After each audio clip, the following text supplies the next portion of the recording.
بسم اللہ الرحمن الرحیم۔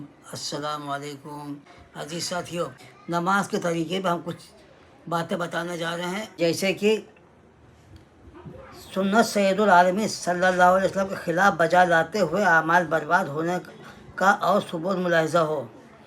حضرت ابو ہریرہ رضی اللہ عنہ سے روایت ہے کہ ایک شخص مسجد میں داخل ہوا اور رسول اللہ صلی اللہ علیہ وسلم مسجد کے کونے تشریف فرما تھے۔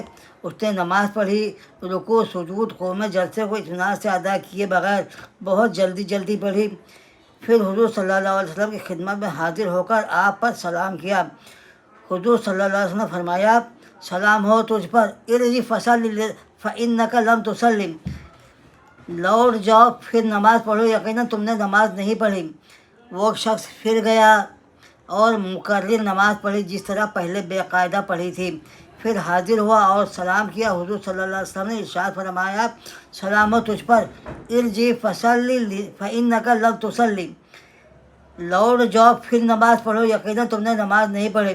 اس شخص نے تیسری یا چوتھی بار اسی طرح بے قاعدہ نماز پڑھنے کے بعد عرض کیا، علمنی یا رسول اللہ، اے اللہ کے رسول مجھے نماز سکھائے۔ حضور صلی اللہ علیہ وسلم نے فرمایا، جب تم نماز کے لیے ارادے سے اٹھو تو خوب سنوار کر وضو کرو، پھر قبلہ رخ کھڑے ہو کر تکبیر کہو، پھر قرآن سے جو تمہیں میسر ہو پڑھو، پھر اطمینان خاطر سے بڑے آرام سے رکو اور پھر رکوع سے سر اٹھا کر سیدھے کھڑے ہو جاؤ۔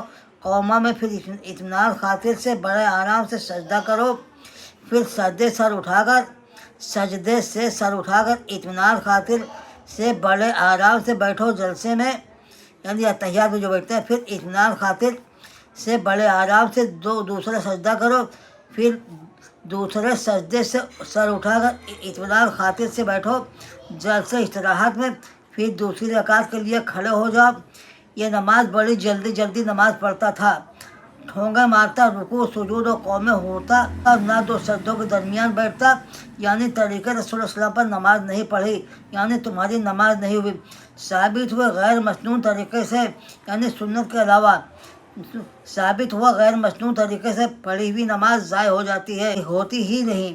پیچھے آپ اور آگے پر ایسی نماز چتھڑوں میں لپیٹ کر منہ پر مار دی جاتی ہے۔ پھر وہ نماز اس نمازی کو کہتی، اللہ تجھے برباد کرے، جس طرح تو نے مجھے برباد کی، وہی بات ہوئی نا، نیکی برباد گناہ لازم۔ یعنی نماز کو بہت اطمینان سے قاعدے سے پڑھنا چاہیے، بہت جلد بازی نہیں کرنا چاہیے۔ آج اتنا ہی، اور دوبارہ انشاءاللہ پھر ہوگی۔ جزاک اللہ خیر۔